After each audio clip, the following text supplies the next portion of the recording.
Leitrabis Yingbiriba Mambo Raski Sana Krumzeri Ado City Mamda Kano Tajaki Sidalerbisna Piggy Natki Salagi Wachuteki Frane Sidalerbisna Worldki Pride Monkey Pride Celebration Ki Rainbow Masuki Flag Anise Mamda Confusion Pigan.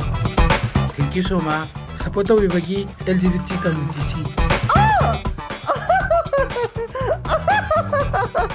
Adomaya, I could say 200k euro helper. Other 200k say Kaido Sige. I should come trap Maya. Mayamnani, says it's so don't be Roboko. Ado, Kushi, Kushana Sato Sira, Natraga, Jodo de Siraba.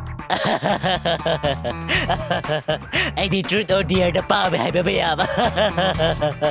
Yaye Ado, Mayamnani, Kamentania, a pambama, Hibiroba.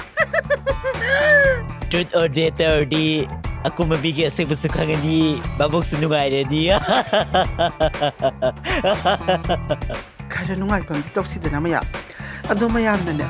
Comment box na niya. Kaya habiro ba?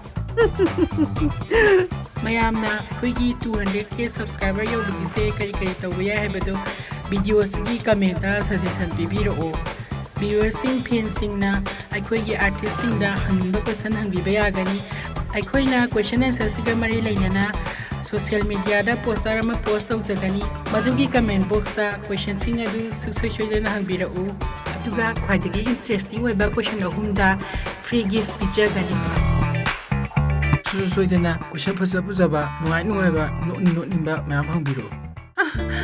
Adomaya, Kainom the Lot of Zahogi. Track photography, second edition say. Mayam's Yobio, Mayam's Sarugabioba. Tracking Amasu, photography, Tawayo Zabasingi Wina, Kaxing trackers na Manipuri tourism Gimanum de Lairiba, tracking is posting book, Hangdog Nabagi Pandam de Sinzariba, second Kaxing trackers photography contest, Mayami photo Tarzan Biduna, Saruyabiu. Adomaya, Masiki Tim Nane, Nesaramadi trackers, Kangidana.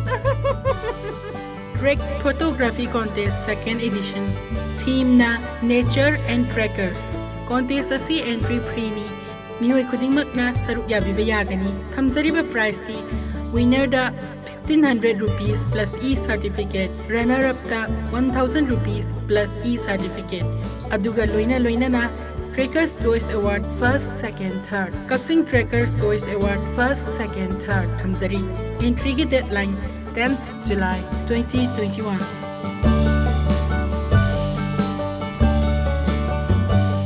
Hashtag Kaxing Trackers, hashtag Manipur Tourism Season Navigadabani.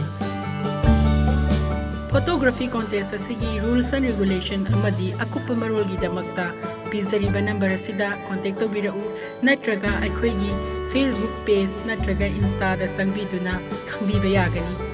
Track photography contest second edition mayamna soidana saruk yabiyu.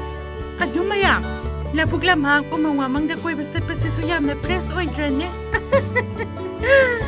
Mayamsu umawamang labuglamang sa tinanya. Poto pasa na magatagat piroba. Aisu umawamang labuglamang da mayambo ngay zeram giba.